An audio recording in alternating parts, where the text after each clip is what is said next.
All right, Mateo. So we came off a pretty epic game versus the Celtics, yeah? Yeah, we did, man. Overall, we played pretty well, except in that third quarter, we kind of let him back in it.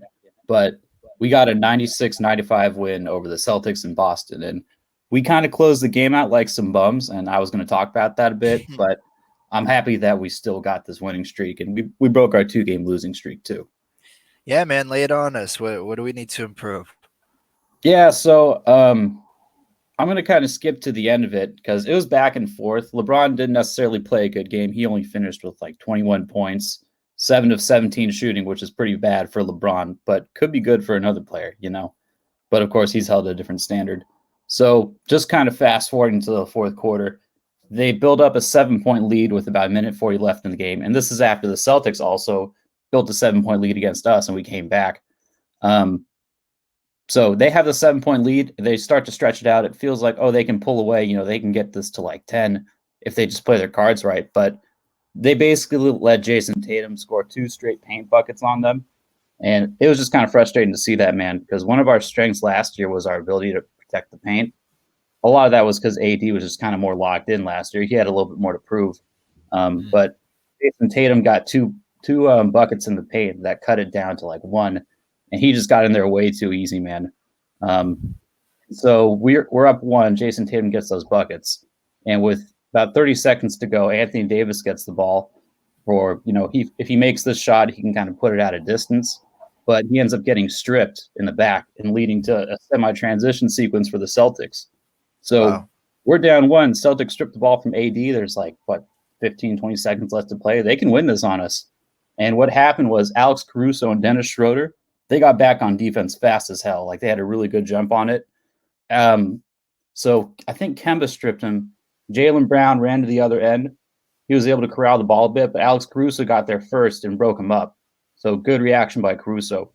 And then the ball finds its way into the hands of Kemba Walker, who was guarded by Dennis Schroeder, who did a really good job on him tonight.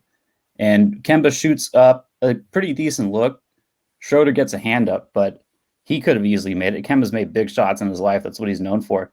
But we got lucky, man. He missed the shot, and Lakers got the win. Thank goodness they got the win because yeah, I saw that brick, which is crazy. Because, like you mentioned, Kemba usually made those in Charlotte, which is it's crazy. And he made those at UConn, dude. Funny story. I was at Arizona when Kemba Walker was a player at UConn when he won the championship. He hit a step back over us to like advance from the Sweet 16 to the Elite 8 or something like that.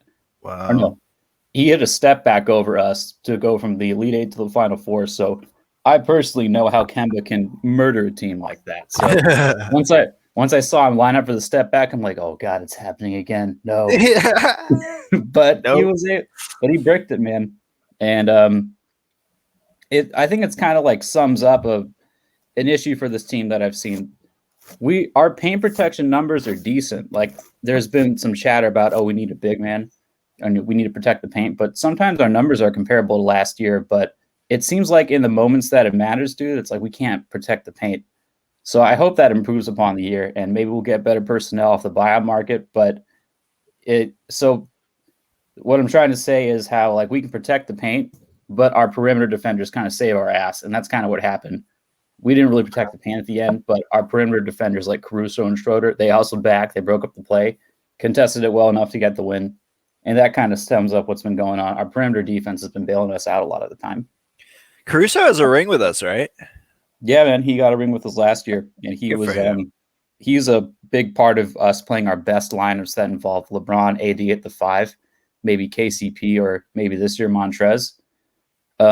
If it's winning time, Frank knows that, okay, I got to put Caruso in. It's a tight game, fourth quarter. Yeah, it's Alex Caruso time. And our team is so deep this year, he's not getting as many minutes as you'd expect. But, hey, we also got other guys that need minutes, and you got to keep them happy. But, how did Montrez play? I saw him sink some buckets, but he's like not great, is he? You know, it's really funny. It's funny you say that because I thought, man, Montrez isn't doing great tonight. But then I look at the box score. He was like 7 of 8 from the field. I was like, oh, shit, what am I talking about? It's because he's just getting beat on the rebound so many times, dude. But he was getting points. He ended up finishing with 16 points, 8 of 10 from the floor, and 3 blocks. But, you know, even though he'll get his blocks, it doesn't feel like he's being a dominant big man sometimes, just because he's kind of Right. small and he'll get pushed around on the boards a bit. Um, his line was okay at the end of the day, but I want to see Trez and get better on the boards, man. I get you. Sometimes stats just aren't meaningful stats because it's all situational and how he's getting them and stuff. So, all right, man. So, what do we have to look forward to? We're playing the Hawks. When are we doing that? We're playing the Hawks on Monday, so we snapped our 2-game streak, and this is a good opportunity to get back on track, man. Hawks are kind of iffy. Trae Young, John Collins been having some, low key chemistry issues, and they're also not going to have DeAndre Hunter, who scores 17 points a game for them. So, wow, big opportunity to bounce back. And when we play these weak teams, this is a good time to rediscover our offense, because our offense has been kind of lacking lately. We only scored 96 points on the night. It was 96-95, really low scoring game against Boston. So this is a big opportunity for us to bounce back. Yeah, Boston's always kind of had those pacing, like they kind of control the pace and slow it down, But yeah, this feels like an AD game, doesn't it? He likes to smash, just like yeah, dude. This feels like another one of those Chicago games. Like, all right, let's get AD going. Let's make him feel like a king again. Let's do it. Awesome. Another thing from this game, though, I'm getting a little impatient with Marc Gasol, man. That guy played like a bum. He only had 1.1 rebound, no blocks in 18 minutes. You were loving him last week. What's going on here? You can't forgive him? Man, he'll make a fancy pass and I'll be like, oh, yay. But yeah, if he's not getting rebounds or, protecting the paint, which is what we brought him in to do, he was going to kind of replace JaVale and Dwight's production. But if he ain't getting rebounds and protecting the paint, doing big man stuff, then it's like, all right, why is he getting minutes? How old is he? So, he's old, man. Right when we signed him, a lot of the people who had followed him a little bit closer were saying, oh, he looks a little bit washed, and I'm kind of seeing it, man. He's old. He was on the Grizzlies, wasn't he? He was still killing it last year. Like, he was doing good, having good games. But he was on the Raptors, actually. And on the Raptors. Sorry, yeah. He kind of got slapped around a bit in the playoffs, but the year before that, he won the championship with him with Kawhi. So we can't sign a big man until February 24th when we're allowed to offer a veteran minimum. So we're stuck with him for a little bit more, but I think we can survive. Yeah, this game makes me feel like we really got to beef up our paint protection, man, somehow, some way. All right, man. Also wanted to give final thoughts or predictions? Yeah, just a couple. Wanted to give a shout out to Dennis Schroeder because he had that play at the end where he got back real fast and contested him, but he did a really good job on Kemba all night, man. Kemba, who can be a pretty lethal scorer, but he held Kemba to 4 points on 1 of 12 shooting, and he was the primary defensive assignment on him. So, yeah, shout out Dennis. Even though he wants to start, his fit in the offense can be kind of clunky if LeBron's on the floor too. But hey, as long as he brings the defense, that's always a plus, dude. Absolutely.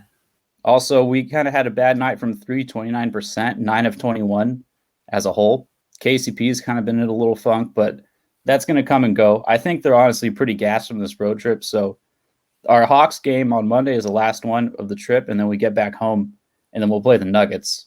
So let's hope they bounce back, dude. Yeah, man. It's always good talking Lakers. Appreciate the breakdown. Hey, at least we got the win against the Celtics, because if we lost, that would have been terrible. That's kind of my main thought. Right after we almost blew it at the end, blowing a 7-point lead in a minute and a half, I was just kind of like, well, I'd be in a really dark place if we lost 3 in a row, our third game being to the Celtics. So I'm going to appreciate this win, and we're going to move on to the next one. Absolutely. All right, Mateo. It was fun, man. See you. Good talking. Later.